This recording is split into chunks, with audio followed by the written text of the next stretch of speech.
Hey guys, it's me. We're doing another video, and we have our stuff here for reading for information.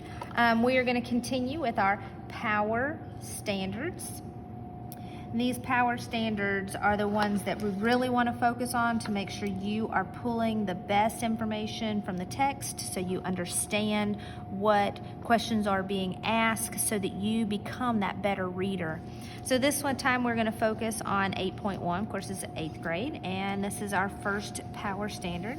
And it says, cite the textual evidence that most strongly supports an analysis of what the text says explicitly, as well as inferences drawn from the text. So I'm going to go back to the beginning, and we're just going to take this apart, and we are going to look at this, very specifically with these specific words. So when you cite something, and this should all be a review, you are going to show, you are going to point out, you are going to find from the text. This is your information that you are reading. Here, this is textual evidence, and another word for evidence is proof. You are looking for that proof in the text that, and this is key, that most strongly supports. Now I'm going to tell you why. They may include all A, B, C, and D answers, and all of them support that and are textual evidence that supports an analysis. But look at where they get away with here. They say most strongly supports. So we are looking for the strongest piece of evidence here. It has to be from the text. They are looking for you to cite it to find that strong piece. We want to eliminate the weak. We want the strongest, and that's where they get away with this. We're asking you to do a lot more as 8th graders in that support. So they may include 4 pieces of evidence that support something. Here's where they want you to be different. They want the one that most strongly supports that evidence. The analysis. Of course, we talked about analysis in there, and this is what you are doing, your analysis. analysis, your analysis of the text, your understanding, your thinking about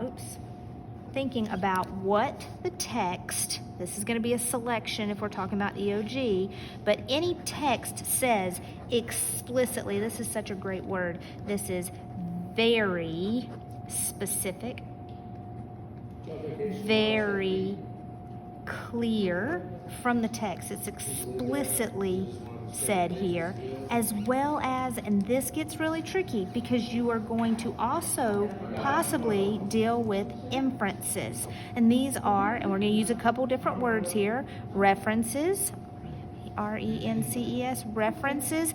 I like to say, because we've got the word inferences, it also means to infer. And so you've got that, but it also means to draw your own conclusion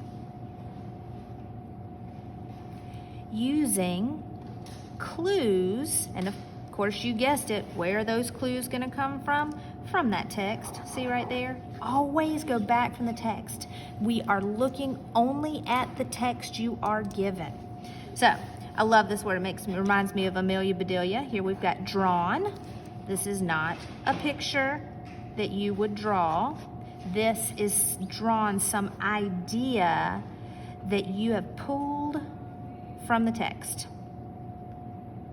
So it's drawn from, and of course here you have the text again, and we could talk about this. We've talked about the selection.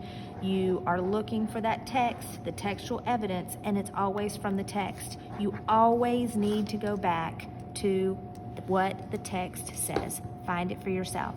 All right, guys, that is today's lesson. And Miss Ruzick has something to say. We're going to make her get on camera. Hey, guys. Hey, guys.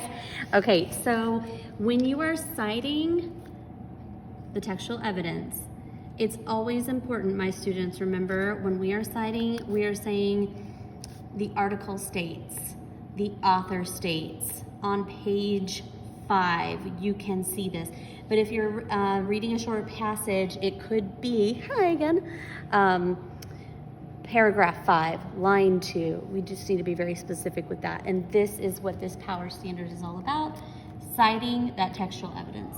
And a lot of times they will, Ms. Rusick's so right, because, and anytime, let me switch off here, anytime they say, in paragraph 5, please, please, please, even if you are 100% sure, go into that paragraph 5 to look at that text. I cannot tell you how important it is to do that, because sometimes they might pull something on you that they're like, most people would think this, and you're like, oh yeah, I'm 100% sure, and yet they've used a different meaning or have different clues that might lead you to this, and this would be wrong, and that kind of separates the men from the boys.